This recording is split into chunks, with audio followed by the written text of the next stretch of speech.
Selamat pagi menjelang siang. Salam sejahtera bagi kita semua. Selamat menunaikan ibadah puasa yang hari ke-18. Berjumpa lagi bersama saya Permana di acara Instagram Live Bea Cukai Priuk episode ke-10. Ya, hari ini topiknya spesial. Kita akan kupas tuntas tentang layanan keberatan yang ada di Bea Cukai Priuk. Narasumbernya pun sudah kita undang karena materinya agak berat, topiknya agak berat, narasumbernya juga bukan kaleng-kaleng. Langsung saja kita undang narasumber kita pada hari ini. Selamat pagi menjelang siang Pak Ardiansyah. Assalamualaikum.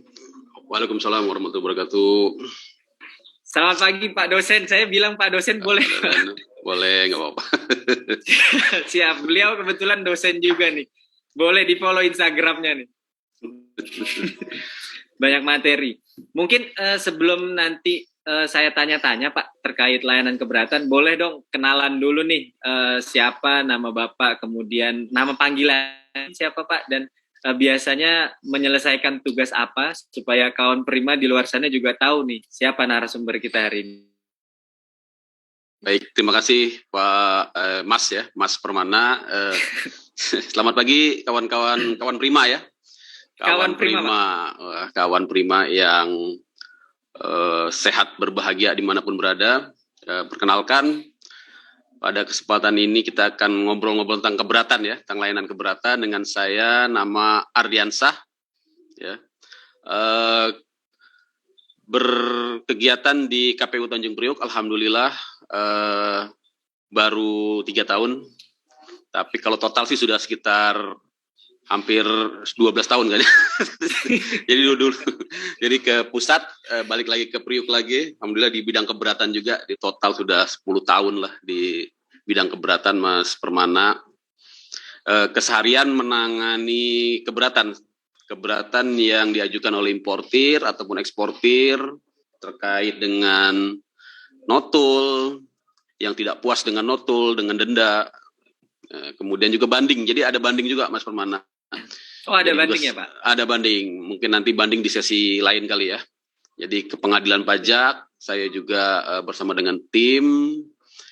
Saya kira itu untuk perkenalan, dan juga tadi disebut sebagai dosen ya, alhamdulillah juga berkarya di luar dinas sebagai dosen di Sekolah Tinggi Ilmu Hukum IBLAM ya. Jadi teman-teman yang mau ambil S1, S2 ya, bahkan juga sekarang mau buka S3, ini jadi promosi nih.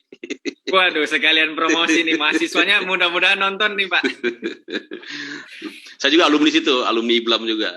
Jadinya, alumni IBLAM juga alumni Pak? IBLAM juga. School of Law. School of Law ya Pak ya? Yeah. Berarti cocok nih narasumber kita menangani pengajuan keberatan, backgroundnya juga hukum, jadi memang narasumbernya sangat-sangat mumpuni hari ini. Mungkin kita kupas kulit-kulitnya dulu Pak. Kan banyak viewers baru, banyak followers baru nih yang mungkin kurang tahu ini Bea Cukai Priuk bikin materi keberatan itu sebenarnya keberatan tuh apa sih Pak? Betul. Kalau untuk orang awam gitu supaya mudah memahami. Kalau kita kan dengernya keberatan berat kan kayaknya gitu ya. Sebenarnya keberatan itu ya, kalau definisi secara undang-undangnya tidak tercantum secara secara jelas gitu ya. Tapi saya dapat memaknai ya, keberatan itu sebenarnya suatu upaya hukum. Apalagi upaya hukum itu.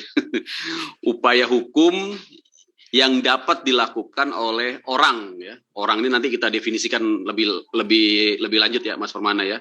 Yang dapat dilakukan oleh orang yang berkeberatan, apalagi berkeberatan, ada yang tidak puas gitu ya, tidak puas, tidak setuju ya, mangkel, grundel gitu ya, terhadap apa? Terhadap penetapan pejabat bea dan cukai ya. Nah, dasarnya apa? Undang-undang kepabeanan dan cukai. Jadi upaya hukum, intinya upaya hukum ya. Upaya hukum itu suatu usaha untuk mencari keadilan gitu. Waduh, saya kayak belajar keadilan. Jadi pengacara nih Pak. Jadi pengacara jadinya. Karena gini ya Mas Permana ya, ada upaya hukum, ada upaya non hukum. Nah, yang kita harus waspadai yang non hukum ini. Jadi dia kesel, grundel, nggak setuju sama bea cukai, ya, mangkel.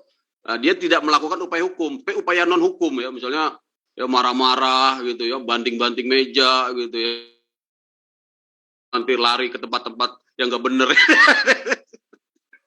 Jadi kita upayakan melakukan upaya hukum, keberatan dan banding yang sudah dijamin di Undang-Undang Kepabeanan dan Undang-Undang Cukai gitu, Mas Permana dan kawan-kawan Prima semua. Tadi sempat disinggung Pak, ada kata-kata penetapan pejabat bea cukai, ada upaya hukum oleh orang yang berkeberatan atau orang yang tidak puas. Berarti di bea cukai itu ada penetapan apa aja sih Pak yang bisa diajukan keberatan? Mungkin bagi importir baru belum pernah merasakan gitu, jangan sampai deh. Baik, betul sekali. Jadi memang yang menjadi objek keberatan. Jadi kita bicara tentang objek istilahnya ya, objek keberatan. Nanti kita bicara subjeknya ya. Ini objeknya dulu. Apa sih yang bisa diajukan ke keberatan gitu ya. Nah, untuk tadi sudah saya sampaikan, intinya adalah penetapan pejabat bea dan cukai dalam Undang-Undang Kepabeanan dan Cukai ya. Dan itu dapat saya sampaikan ya, teman-teman Prima, itu sebenarnya sangat luas sekali ya. Tidak hanya terbatas kepada notul yang selama ini kita ketahui kan notul aja ya, ada SPTNP ya, tapi sebenarnya lebih luas dari itu. Penetapan pejabat bea cukai itu ada penetapan tarif dan nilai pabean, ada penetapan selain tarif dan nilai pabean. Wah, ini bingung lagi apa ini. Ada juga penetapan sanksi administrasi ya, ada juga penetapan bea keluar ya, ada juga penetapan jumlah dan jenis barang. Jadi intinya dapat saya sampaikan, nanti teman-teman kawan-kawan Prima cek aja di PMK 51 ya, tahun 2017. Ya, di situ ada 3 jenis penetapan pejabat bea dan cukai ya. Pertama adalah penetapan tarif dan nilai pabean, itu secara konkret SPTNP lah ya, atau yang lazim kita kenal sekarang notul. Yang kedua, penetapan selain tarif dan nilai pabean. Nah, ini yang mungkin jarang teman-teman Prima itu konsen fokus di sini, dan ini banyak dialami di dalam kegiatan kepabeanan, tapi bingung mau kemana sih upaya hukumnya gitu ya. Misalnya ya teman-teman ditetapkan penolakan reekspor ya, yang mau izin reekspor, kok saya mau reekspor nggak boleh sama bea cukai ya, atau terkena pemblokiran ya, atau ada tindakan-tindakan kepabeanan yang juga dirasakan ya tidak selaras gitu ya dengan undang-undang menurut teman-teman Prima, itu sebenarnya masih masuk ke dalam objek keberatan gitu. Dia tidak hanya notul saja gitu ya. Nah, yang ketiga tentunya penetapan sanksi administrasi atau yang lazim kita kenal SPSA ya, SPSA. Misalnya kemarin masalah terlambat mengajukan pembatalan ekspor, itu kena denda 5 juta. Nah, itu banyak sekali yang masuk ke keberatan. Ya, tentu kita pertimbangkan alasannya kenapa terlambat ya. Ternyata ada masalah kahar, ada masalah force majeure. Nah, itu kita pertimbangkan. Nah, nanti bisa dipertimbangkan untuk penghapusan denda gitu ya. Teman-teman Prima, Mas Permana. Siap. Oh, ini menarik ini Pak. Karena kan biasanya kalau bagi kawan Prima, keberatan itu dari notul atau dari SPSA lah. Bentuknya tagihan gitu, ada tagihan kita merasa berkeberatan. Nah, tadi sempat juga disinggung ternyata tidak melulu soal tagihan ya Pak ya? Betul. Ada juga yang non tagihan seperti itu. Setuju. Jadi itu ini yang mungkin ilmu baru nih. Ya, ini teman-teman lihat di Undang-Undang Kepabeanan pasal 93A ya. Pasal 93A. Itu penetapan keberatan atas penetapan pejabat bea dan cukai selain tarif dan nilai pabean. Apa sih penetapan selain tarif dan nilai pabean untuk menghitung bea masuk? Jadi kata-katanya penetapan selain tarif dan nilai pabean untuk menghitung bea masuk. Dan di penjelasannya dijelaskan yang dimaksud dengan penetapan selain tarif dan nilai pabean untuk menghitung bea masuk, salah satunya diantaranya adalah misalnya pencabutan fasilitas, kemudian interpretasi ya atas suatu peraturan perundang-undangan. Jadi luas sekali sebenarnya, luas sekali. Dan memang kita sebagai dari pimpinan ya, termasuk juga dari kantor pusat menginginkan gitu ya, kebijaksanaan kita adalah agar seluruh upaya hukum di bidang kepabeanan dan cukai itu ditampung di keberatan. Jadi jangan kemana-mana gitu ya.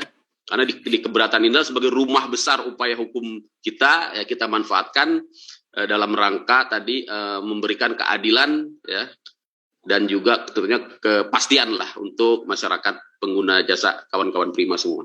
Gitu Mas Permana. Berarti kalau kena penetapan harus melakukan upaya hukum ya Pak ya, jangan melakukan upaya non hukum. Wah bahaya kalau upaya non hukum nanti malah kena hukum juga nanti. Ngamuk-ngamuk demo gitu kan. Nulis-nulis yang enggak di di Twitter gitu ya. Nah, itu kan bisa kena ITE nanti ya, bisa kena pasal-pasal yang lain gitu ya, teman-teman kawan Prima ya. Jadi gunakan sarana yang legal yang sudah dijamin oleh undang-undang, yaitu keberatan. Dan nanti banding. Kalau keberatan masih ditolak juga, masih nggak puas juga, lakukan banding. Banding masih nggak puas juga, lakukan PK. Itulah sarana yang memang. Karena sudah dibahas nih, langsung aja kita tanya, kita kulik-kulik nih Pak. Nah itu misalnya nih, keberatan itu kan hasilnya berbagai macam ya Pak. Mungkin bisa diterima, atau mungkin bisa ditolak, atau ada mekanisme keputusan yang lain mungkin Pak, dari keberatan itu sendiri. Baik. Jadi begini ya kawan-kawan Prima ya. Jadi dengan adanya PMK 51 tahun 2017 ya, itu menggantikan PMK yang lama ya, yaitu PMK 217 tahun 2010. Ya. Kok bisa hafal Pak Ardi? Ya emang kerjaannya itu ya. Jadi dengan adanya PMK yang baru ini diberikan ada pengubahan peraturan, ya, ada perubahan nomenklatur keputusan keberatan yang tadinya hanya menerima dan menolak. Ya.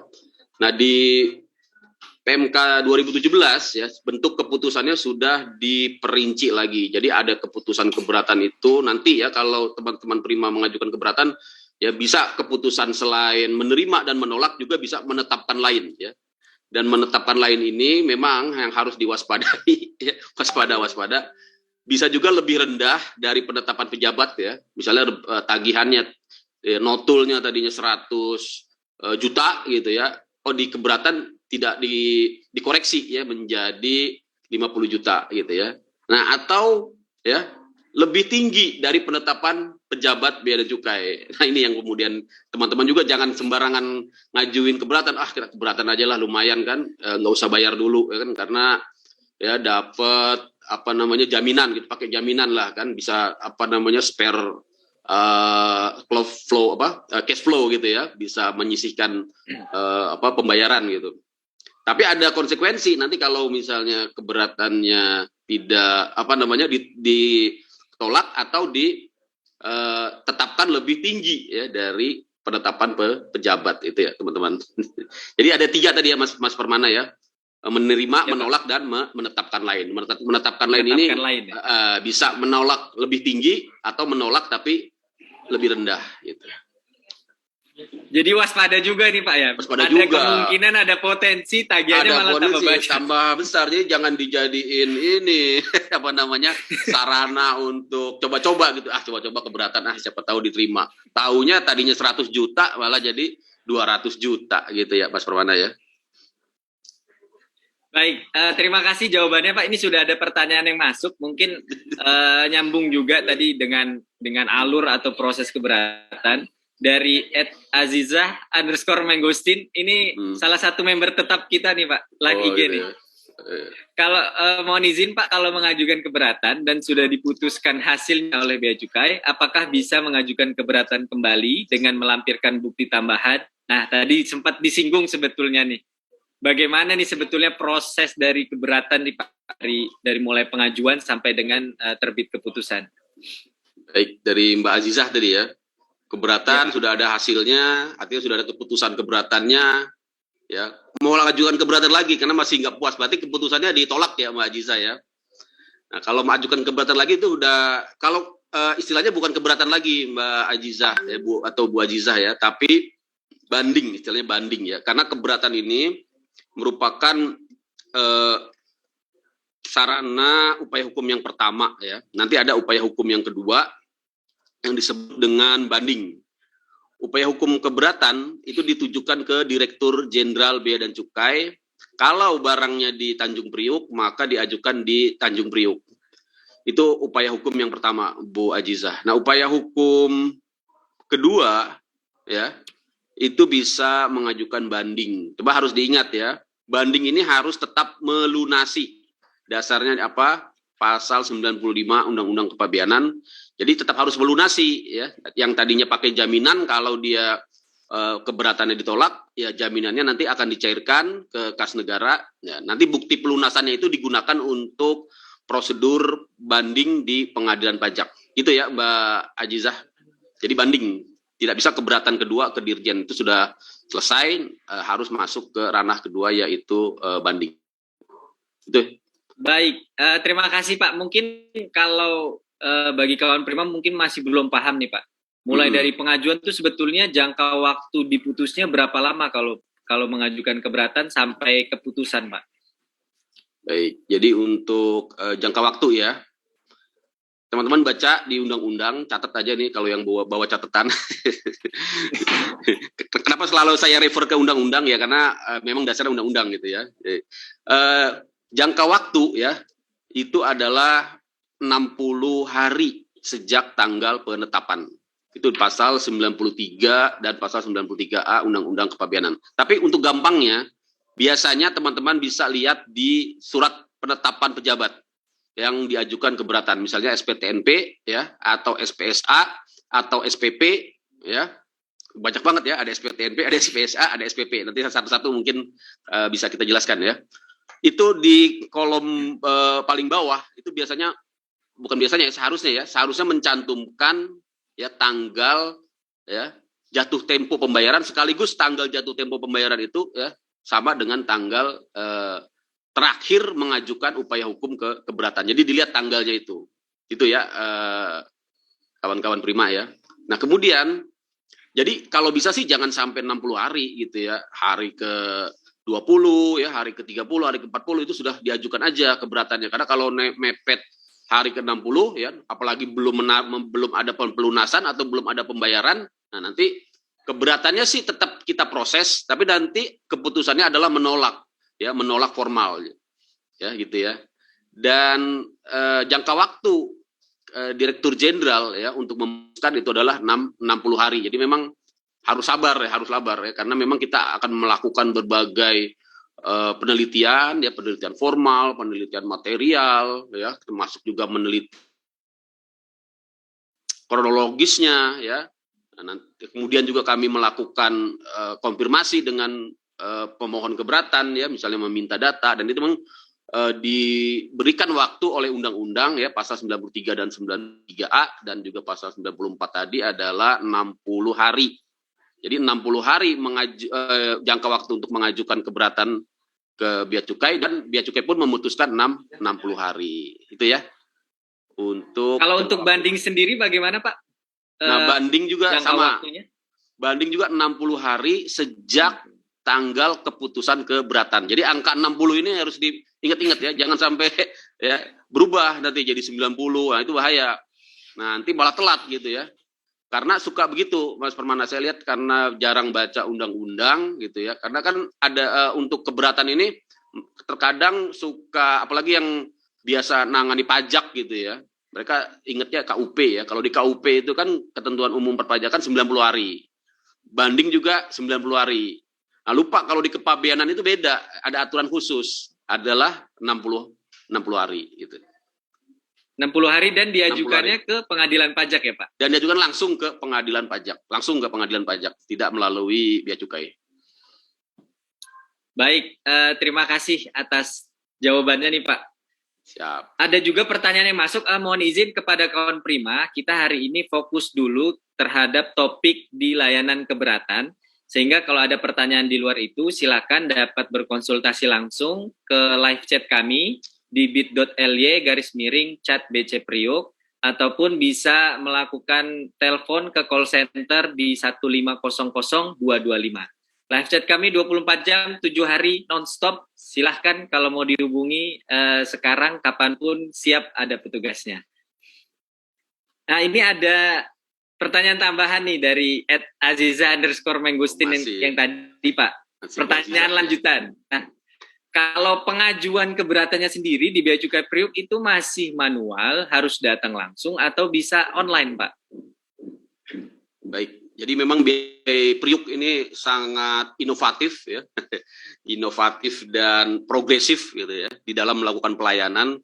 Jadi membuat suatu terobosan karena kondisi diawali dengan kondisi pandemi di mana harus menjaga protokol kesehatan sehingga memang untuk layanan keberatan kemudian diputuskan ya berdasarkan kebijakan dari kepala kantor yaitu untuk mengajukannya melalui sarana elektronik ya yaitu melalui internet. Jadi teman-teman cukup masuk aja di browser masing-masing ya nanti ketikkan bcpriuk ya .net ya cari ya /slim titik ya 30 ya masuk aja ke situ ya.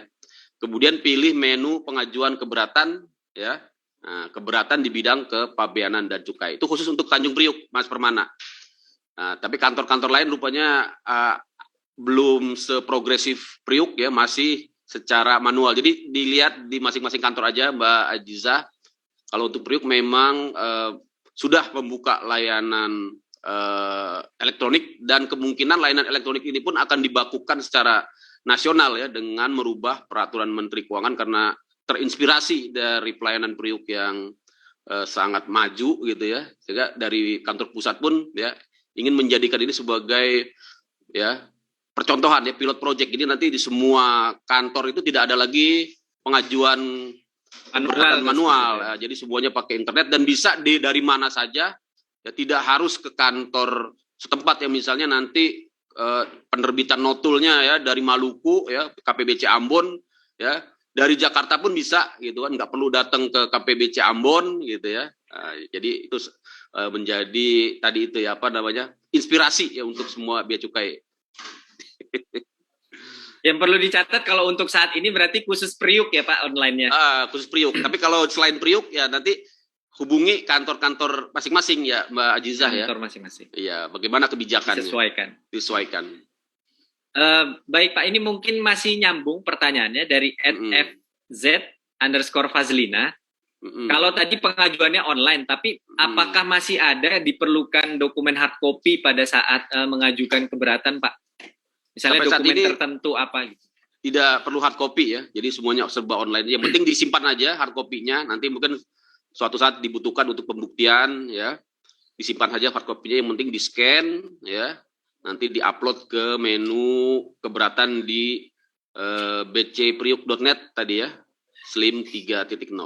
Jadi tidak perlu hard copy untuk sementara ini. Baik, semoga terjawab tadi.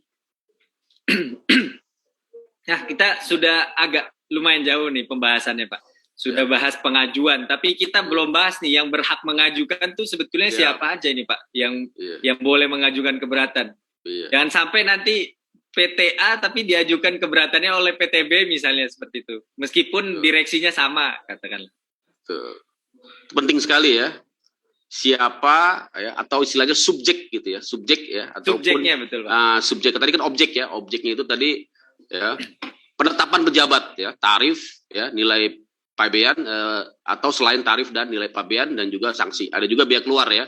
Biaya keluar dan juga penetapan di bidang cukai ya. Nah, sekarang objeknya siapa sih yang berhak mengajukan keberatan? Di undang-undang hanya mengatakan orang gitu ya, orang ya. Itu tidak dijelaskan ya. Yang dimaksud dengan orang itu siapa? Nah, itu dijelaskan lebih lanjut di PMK-nya ya. Jadi teman-teman baca di PMK 51, di situ dijelaskan ya. Yang dimaksud dengan orang itu ternyata bisa juga orang pribadi ya atau orang dalam pengertian badan hukum gitu ya. Nah, kalau dia badan hukum, misalnya PT ya, CV ya, ataupun bentuk-bentuk yang lain ya, itu diwakili oleh wakilnya gitu ya. Kan nggak mungkin si PT itu langsung ya datang ke sini, tentu wakilnya. Siapa yang dimaksud dengan wakilnya? Yang dimaksud dengan wakilnya itu adalah ya secara umum kita katakan pengurus lah gitu ya, direksi ya. Tapi kalau di bahasa PMK-nya orang yang namanya tercantum dalam akta perusahaan ya. Jadi tercantum dan dia memiliki hak dan kewenangan ya untuk mewakili perusahaan itu ya. Atau ada atau lagi nih. Jadi ada tadi orang pribadi ya, badan hukum diwakili dengan wakilnya yaitu pengurus atau yang namanya tercantum di dalam akta. Yang ketiga, orang yang diberi kuasa. Nah, jadi boleh ya, misalnya perusahaan itu ya direksinya berhalangan ya, atau memang berpartner dengan PPJK misalnya ya, bisa aja ya. Jadi PPJK ataupun karyawan ya, ataupun siapa saja ya, selama diberikan surat kuasa ya, diberikan surat kuasa oleh orang yang berhak ya. Orang yang berhak itu bukan yang pakai hak tinggi, bukan ya, tapi tadi ya itu orang pribadi ya, atau direksi dari perusahaan gitu ya, Mas Permana. Ini nanti keluar. Terima kasih atas jawabannya, Pak. Kita juga pancing nih kawan Prima yang mau bertanya, silakan disampaikan langsung lewat live comment bisa, ataupun lewat Slido bisa, atau lewat DM juga bisa, nanti kita sampaikan ke narasumbernya. Dan jangan lupa kita menyediakan hadiah menarik untuk 2 penanya terpilih nanti. Tanya sama peserta-peserta yang minggu-minggu sebelumnya, itu kita kirimkan langsung hadiahnya ke alamat yang tercantum. Ini sudah ada masuk lagi pertanyaan, Pak, dari @agrandisa. Nah, ini mohon izin, Pak, kan pengajuan keberatan bisa bayar tagihan atau BPN dan jaminan tunai maupun non-tunai. Nah, perbedaannya pakai BPN dan jaminan tunai apa ya, Pak? Wah, ini udah lebih maju teknis nih, Pak. Lebih teknis ya, agrandisa ya. Teknis nih. Mbak apa Mas nih, Mas kayaknya ya. Mas apa Mbak nih? kayaknya Mbak ya, Mbak Agrandisa atau Mas Agrandisa. Jadi untuk syarat ya pengajuan keberatan ya, kalau itu keberatan atas notul ya, atau penetapan pejabat yang yang menetapkan tagihan itu ya, syaratnya ada 2 ya, yaitu dibayar dengan pelunasan atau dipertaruhkan jaminan. Nah, jaminan ini ya bisa jaminan tunai atau jaminan non tunai. Nah, kalau pakai BPN itu artinya sudah pelunasan, Mas Agrandisa ya. Itu artinya sudah pelunasan ya. Jadi nanti tidak perlu lagi mengajukan jaminan, jadi langsung diajukan saja BPN-nya itu ya. Kalau belum ada BPN ya berarti harus mengajukan jaminan ya. Jaminannya bisa jaminan tunai atau non tunai. Jaminan tunai itu dengan menyetorkan ke rekening ya bendaharawan ya, KPU BC ya. Kalau yang non tunai ya itu bisa dengan maksudnya non tunai ini di undang-undang atau di PMK sih tidak berbicara tunai atau non tunai ya. Jadi jaminan tunai atau jaminan bank ya, jaminan mungkin yang non tunai ini maksudnya jaminan bank ya, jaminan custom bond. Jadi ada jenis-jenisnya. Nanti dilihat di peraturan Menteri Keuangan tentang jaminan ya, jaminan bank, jaminan custom bond, jaminan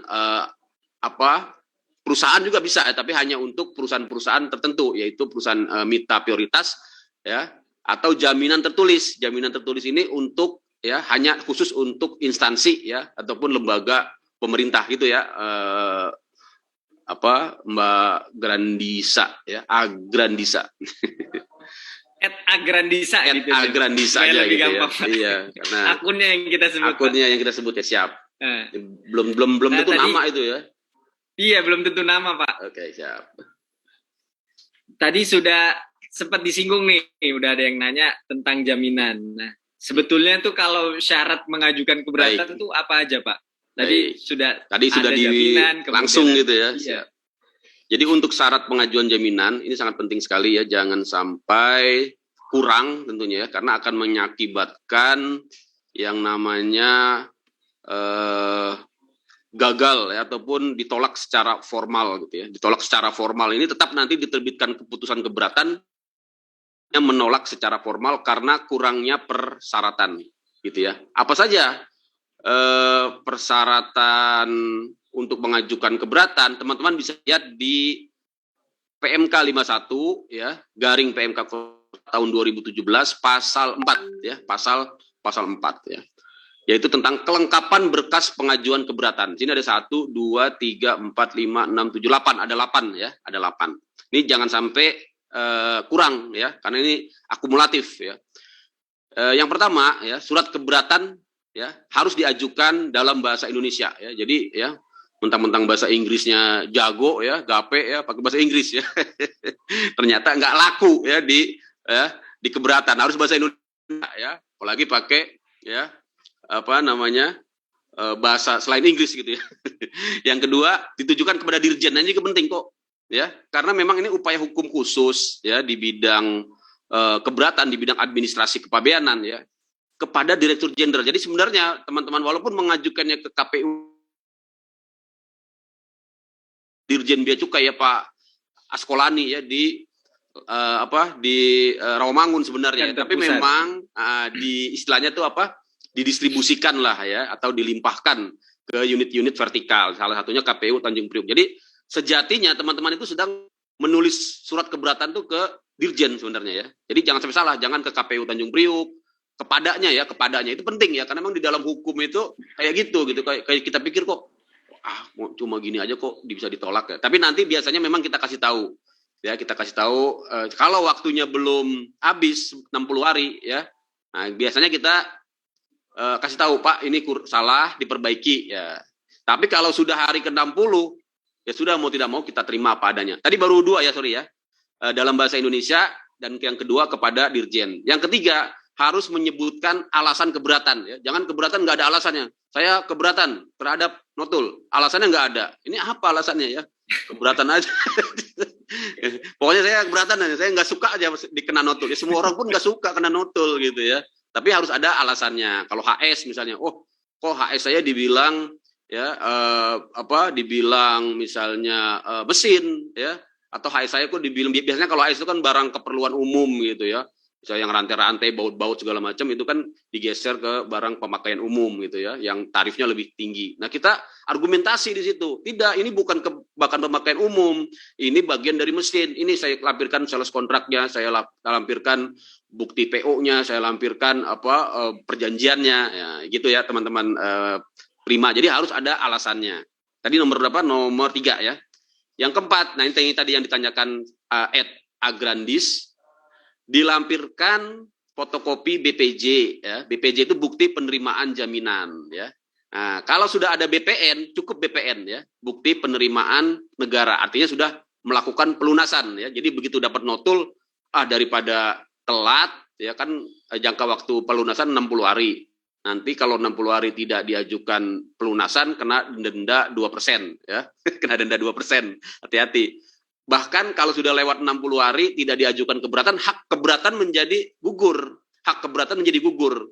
Tidak bisa lagi mengajukan keberatan gitu ya. Nah, daripada lama, ya udah langsung aja saya lunasi ya dengan BPN, bukti penerimaan negara ya. Create billing dulu ya kan. Nah, nanti dilunasi dengan pembayaran ke kas negara, mendapatkan yang namanya BPN, bukti penerimaan negara.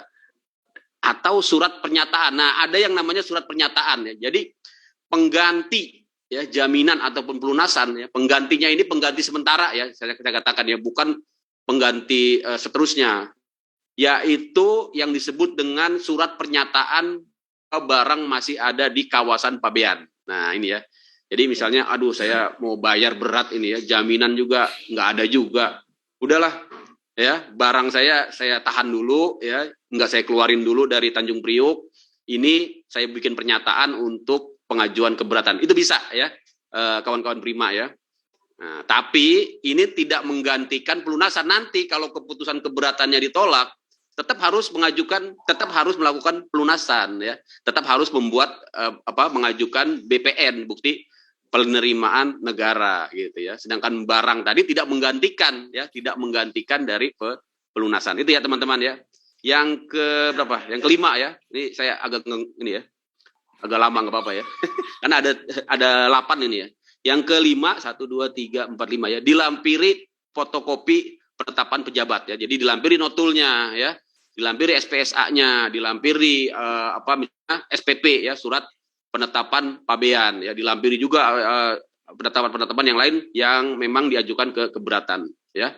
Kemudian ditandatangani ya, harus ditandatangani ya, dan dilengkapi fotokopi bukti identitas diri atau akte perusahaan ya, atau ditandatangani oleh kuasa dan dilengkapi dengan surat kuasa khusus ya. Itu yang keenam ya. Yang ketujuh ya, satu surat keberatan untuk satu penetapan. Nah, jangan dirapel gitu ya, jangan diborong ya. Oh, ini banyak kena notul ya dari PVDA, PVDB, PVDC, ada gabung aja jadi satu ya. Saya rangkum di satu surat keberatan. Itu ada kayak gitu kemarin Pak, pas Permana. Jadi dapat 100 SPP ya, dia bikin aja satu keberatan. Saya keberatan atas SPP 1, 2, 3 sampai nomor 100 gitu. Langsunglah kita tolak secara formal ya. Karena memang sudah lewat dari 60 hari juga. Ya. Kalau masih di bawah 60 hari biasanya kita kembalikan, ya kita suruh perbaiki besoknya gitu ya. Yang terakhir berarti masih bisa ada, masih bisa. mohon izin Pak, ya. Masih bisa ada kemungkinan ya kalau seandainya ada yang kurang lengkap atau kurang sesuai dengan persyaratan masih bisa diberikan kesempatan ya Pak? Masih bisa. Jadi syarat yang terakhir ini kan memenuhi jangka waktu pengajuan keberatan. Jangka waktunya berapa lama tadi? 60 hari. 60 hari kalender ya. 60 hari kalender sejak tanggal penetapan. Jadi kata-kata sejak ini hati-hati ya teman-teman ya. Jadi kata-kata sejak ini maksudnya tanggal itu udah dihitung satu gitu ya. Jadi misalnya tanggal 1 Januari ya, timbul notul ya atau SPTNP. Tanggal satunya itu udah dihitung ya. Jadi tanggal 60-nya itu ya dihitung dari tanggal 1, misal Januari kan 31 hari ya. Nanti tambah lagi 29 harinya bulan Februari ya jatuh temponya ya misalnya tanggal 29 Februari gitu ya. Kira-kira gitu ya. Jadi intinya tanggal penetapan itu udah dihitung. Nah, itu banyak yang silap di situ ya. Nah, kalau sudah datang ke keberatannya hari ke-60 ya. Nah, itu apapun yang disampaikan akan kami terima ya. Akan kami terima dan kami terbitkan tanda terima ya, dan kami teruskan nanti ke bagian yang menyelesaikan keberatan. Tapi kalau masih hari di bawah 60 gitu ya, hari ke-50 ya, hari ke-40 ya, kita tidak akan terbitkan tanda terima. Kalau masih ada yang kurang kita akan kembalikan gitu ya. Tapi nanti kalau kita tunggu-tunggu sampai dengan hari ke-60 belum juga diperbaiki, misalnya tadi jaminannya belum ada ya, surat kuasanya belum ada ya, alasannya belum ada. Nah, itu akan kita bagian loket ini ya, bagian loket nanti atau yang mengoperasikan SLIM ya akan meneruskan apa adanya ke bidang keberatan. Itu Mas Permana. Baik, terima kasih banyak Pak. Tadi lumayan panjang, semoga bisa ditangkap. Tapi jangan khawatir, ini rekamannya nanti akan kita upload juga di YouTube channel nanti rekamannya pelan-pelan diputar ulang lagi. Iya, pelan-pelan bisa diputar ulang. Dicatat gitu ya. Dirangkum gitu. Ada lagi pertanyaan yang masuk Pak. Ini sepertinya lebih ke masukan ya. Saran dari @reska.png. Untuk di SLIM kapasitas megabyte-nya apakah bisa dibuat besar karena pengajuan keberatan pasti banyak dokumen yang disubmit dan maksimal megabyte-nya tidak besar. Siap. Itu akan kita Terima kasih. Masukannya nanti kami sampaikan ke tim IT. Mudah-mudahan bisa diakomodir. Ini ada pertanyaan lagi Pak dari @saipulrazan78. Ini salah satu member tetap juga ini, namanya familiar. Siap. Mohon izin bertanya, yang pertama terkait dokumen pendukung keberatan disebutkan perlu surat kronologis. Apakah ada contohnya yang menjelaskan apa surat kronologis itu? Kemudian batas penyerahan kekurangan berkas jika sudah ada penetapan diterima keberatan terkait pengajuan pengembalian restitusi. Batas waktunya Pak. Baik. Dari @saifulrazan78 ya. 78. Yang pertama tentang surat kronologis ya. Jadi kalau kawan-kawan Prima mengajukan keberatan ya, itu nanti ketika diterbitkan tanda terima keberatan ya, juga akan dimintakan secara langsung gitu ya, melalui surat tentunya ya, dokumen-dokumen tambahan yang diperlukan gitu ya. Salah satunya kronologis ya.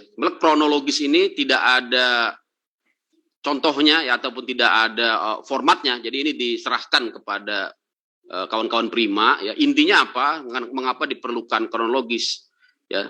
Tentunya tergantung dari kasusnya nanti ya. Kalau itu kasus nilai pabean ya, biasanya ini untuk kasus nilai pabean ya. Yang kami perlukan itu kronologis tentang bagaimana sih terbentuknya harga gitu ya. Kok tahu-tahu misalnya ada harga yang sangat murah gitu ya. Karena memang nilai pabean ini kan diteliti dulu kewajarannya ya. Apabila pada proses penelitian kewajaran didapatkan tidak wajar ya atau tidak ada data barang identik ya, maka untuk proses selanjutnya diterbitkan INP ya di PPD ya, teman-teman ya. Nah, di proses keberatan kami ingin tahu gitu ya, bagaimana kronologis terbentuknya harga gitu ya. Apakah melalui cari di marketplace gitu ya, atau melalui penawaran ya, atau melalui korespondensi. Nah, itu harus dijelaskan kronologisnya sehingga kami bisa menyadari, oh pantas harganya murah ya karena ini memang partai besar ya. Oh, ini karena memang langganan sudah lama ya, sehingga kami meyakini ya bahwa memang harga yang diberitahukan itu sesuai ya ataupun meyakinkan. Yang berikutnya ya, tambahan batas penyerahan kekurangan berkas jika sudah ada penetapan diterima keberatan. Sebentar ya, saya pelajarin dulu. Tambahan batas penyerahan kekurangan berkas jika sudah ada penetapan diterima keberatan terkait pengajuan pengembalian restitusi. Tambahan batas penyerahan kekurangan berkas ini. Jadi untuk penyerahan berkas ya, tambahan penyerahan berkas itu memang dibatasi 40 hari ya, berdasarkan PMK ya, PMK 51 tahun 2017 dibatasi 40 hari. Tapi ya selama ya 40 hari itu berlaku selama belum ada keputusan keberatan ya. Kalau sudah ada keputusan keberatan ya, artinya tambahan 40 hari itu ya tidak berlaku gitu ya, tidak berlaku ya. Jadi memang di sini intinya sih dapat saya sarankan kepada kawan-kawan Prima ya, pengajuan keberatan itu sebisa mungkin pengajuan tambahan data ya tadi, baik kronologis ataupun bukti bayar dan lain-lain sebagainya ya, itu diajukan secepatnya saja ya, tidak perlu menunggu 40 hari ya. Saya kira itu ya. Tapi yang ini, yang kalimat terakhir saya kok kurang paham ini ya, terkait mungkin pengajuan, maksudnya tadi penyerahan kekurangan berkasnya saja, Pak. Maksudnya pengajuan pengembalian restitusi itu saya belum menangkap itu. Silakan mungkin @saifulrazan78 mungkin bisa dijelaskan lagi di live komentar, nanti akan kita tanyakan lagi ke narasumber. Kita lanjut dulu Pak, ini masih terkait pertanyaan yang tadi kronologis dari @trickstar_Yanto. Ini nama-nama familiar semua ini yang ikut live IG.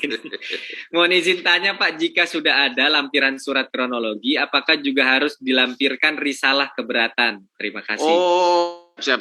Saya paham. Jadi Mas Trickstar_Yanto ini kemungkinan bea cukai juga nih. Jadi gini ya. Jadi ini proses internal sebenarnya. Jadi yang namanya kronologis, risalah keberatan itu proses internal ya. Kalau unit yang menyelesaikan keberatan, artinya pemeriksa keberatan ya, pemeriksa keberatannya berbeda dengan unit yang menerbitkan surat penetapan ya. Misalnya yang ada di ya kantor wilayah ya, yang ada di kantor wilayah, misalnya kantor wilayah Jakarta gitu ya. Dengan yang menerbitkan surat penetapan adalah KPBC Marunda misalnya ya. KPBC Marunda menerbitkan notul. Nah, KPBC Marunda juga nanti yang akan ya melayani ya penerimaan surat keberatan ya. Nah, kemudian nanti diteruskan ke Kanwil.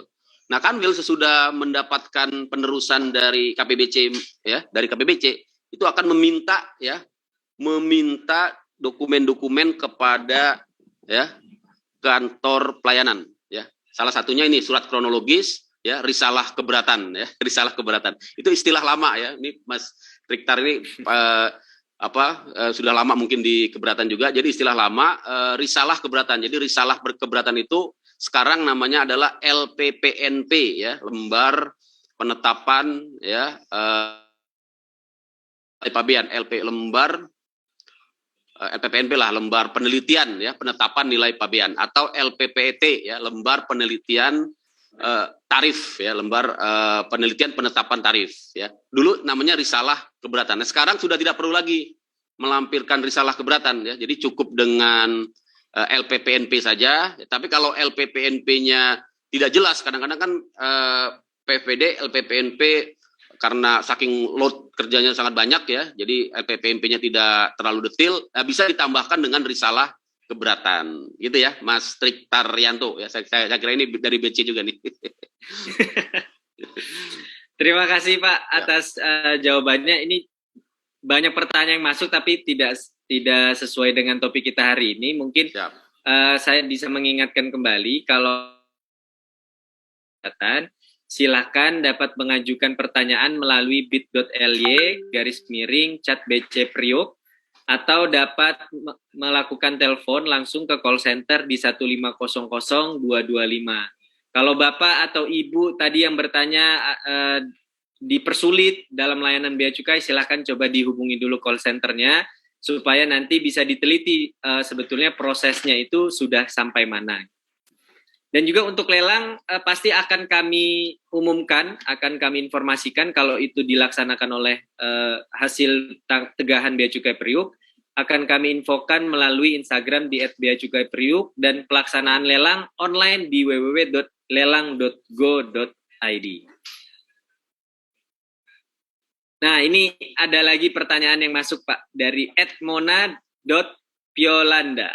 Apakah jika keberatan diterima, ada batas waktu pengajuan restitusinya? Nah, mungkin proses ini tadi belum sempat dijelaskan ya Pak ya. Kalau diterima terus jaminan yang tadi sudah diserahkan itu bagaimana, atau kalau sudah terlanjur dibayar itu bagaimana prosesnya Pak?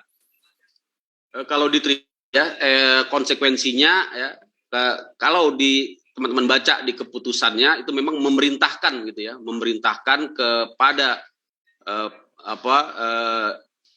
kantor ya untuk melakukan restitusi kalau sudah dibayar ya.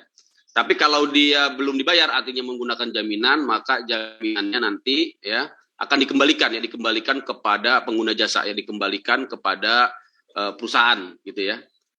Batas waktu pengajuan restitusi ya, untuk proses restitusi sendiri itu nanti di perbendaharaan ya.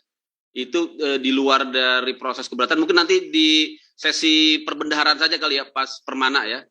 Tapi intinya di situ memang ada jangka waktu, saya kira saya belum menelusurinya, karena ini memang kepentingan dari pengguna jasa ya. Saya kira ya segera saja ya, begitu mendapatkan keputusan keberatan menerima ya, segera saja ajukan permohonan restitusi ke kepala kantor ya, kepala kantor KPU Tanjung Priuk. Nanti yang mengeksekusi adalah bidang perbendaharaan ya. Mengenai jangka waktunya nanti bisa di cross check di bidang perbendaharaan.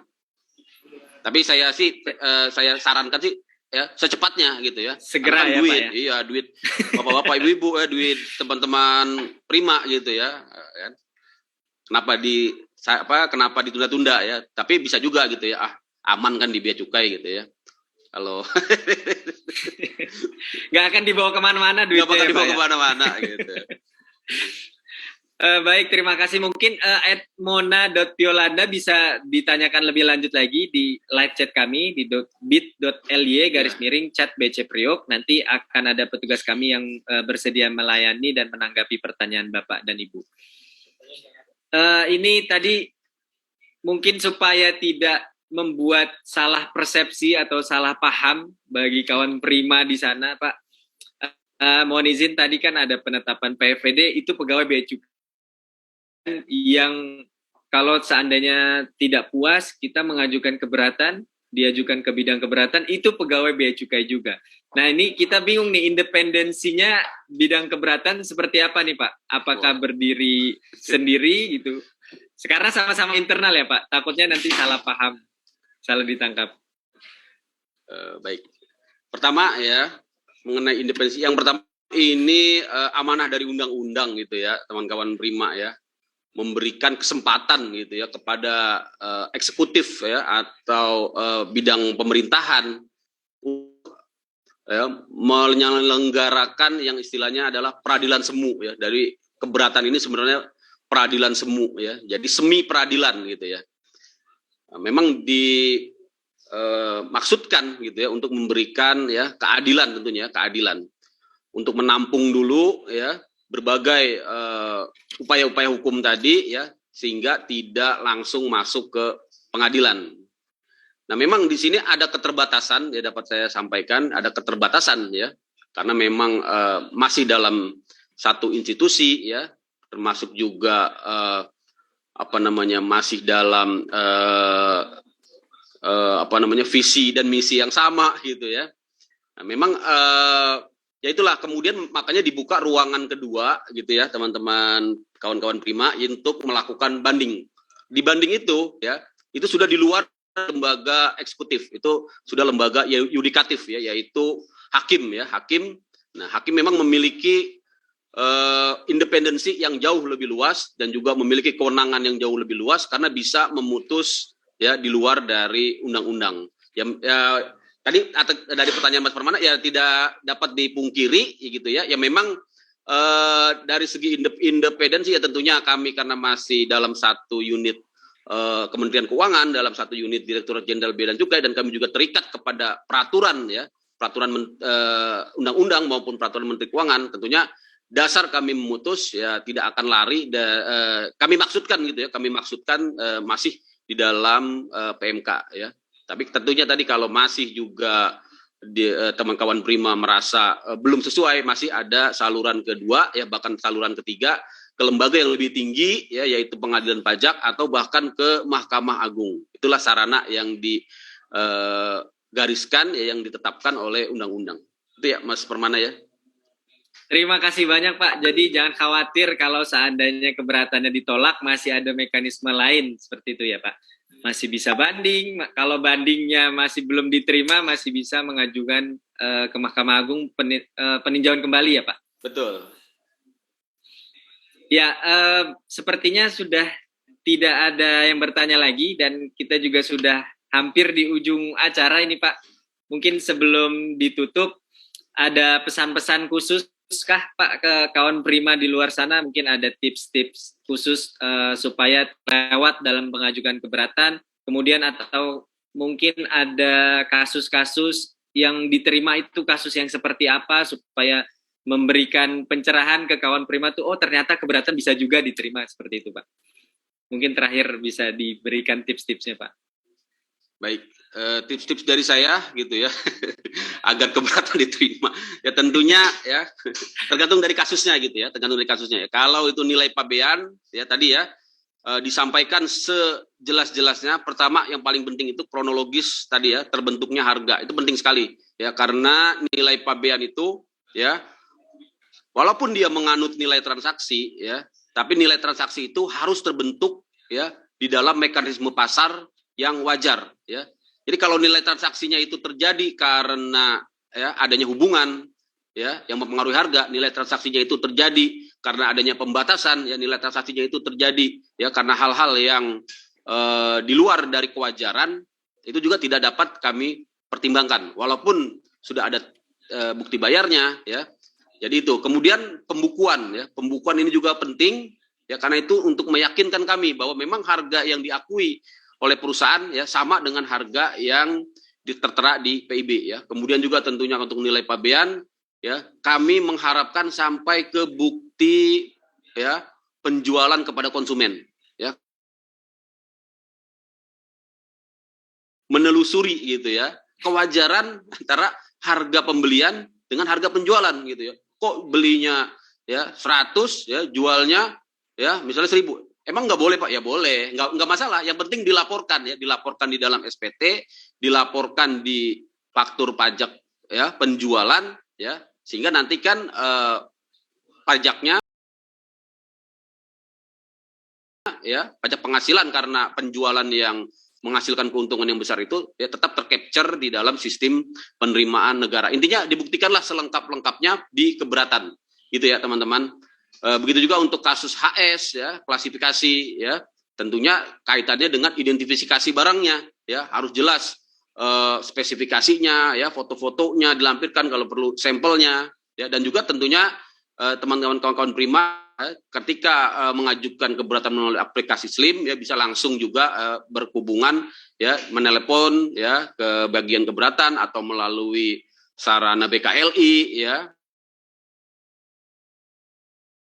konsultasi dengan bagian keberatan. Yang terakhir ya tentunya Kalau memang masih belum dikabulkan juga permohonan keberatannya tadi ya, teman-teman, kawan Prima masih memiliki chance masih untuk melakukan upaya hukum lanjutan, yaitu berupa banding ke pengadilan pajak, tapi jangan sampai salah, angkanya berapa? 60 ya, 60 itu dipegang ya, jangan sampai lewat, dan 60-nya pun hari kalender ya, bukan 60 hari kerja gitu ya, karena ini rawan ya, lewat sedikit, nah nanti gugur haknya untuk mengajukan upaya hukum. Nah, saya kira itu Mas Permana dan kawan-kawan Prima.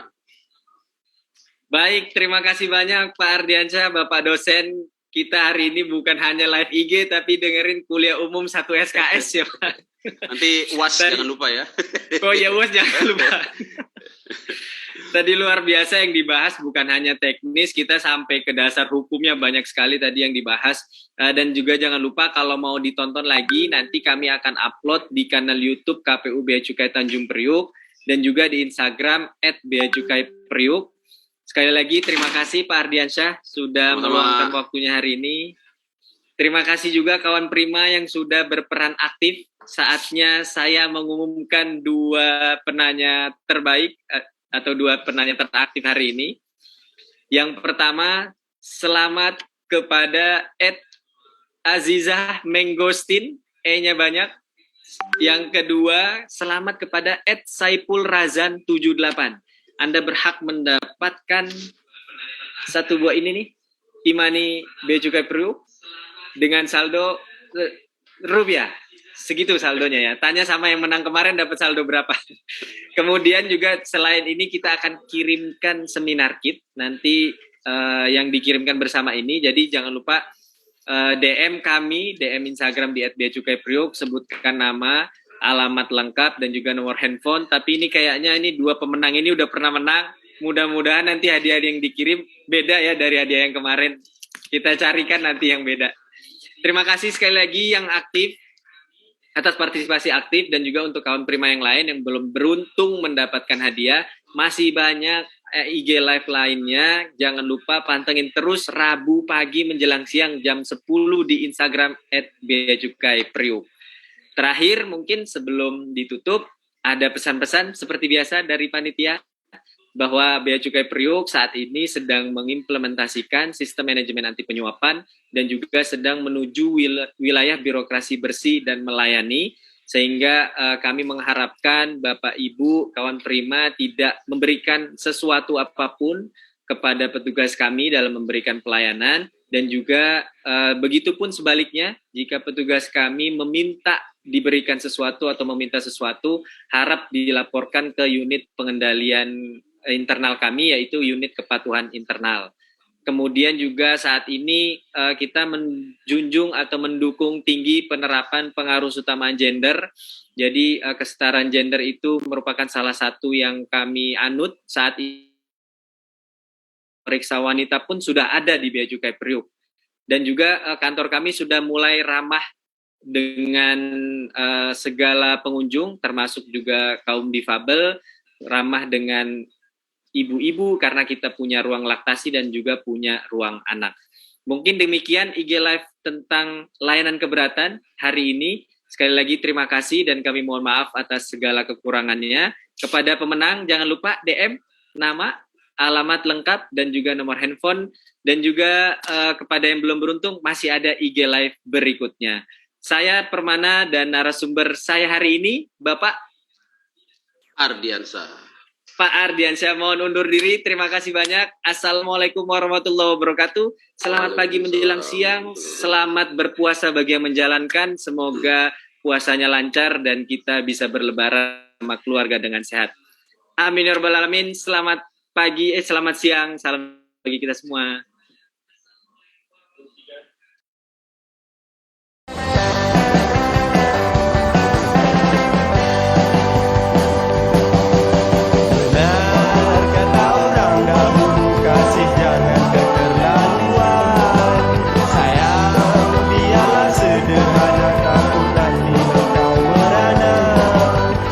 Waspada penipuan. Konfirmasikan informasi kamu melalui 1500225 atau tautan berikut ini.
demi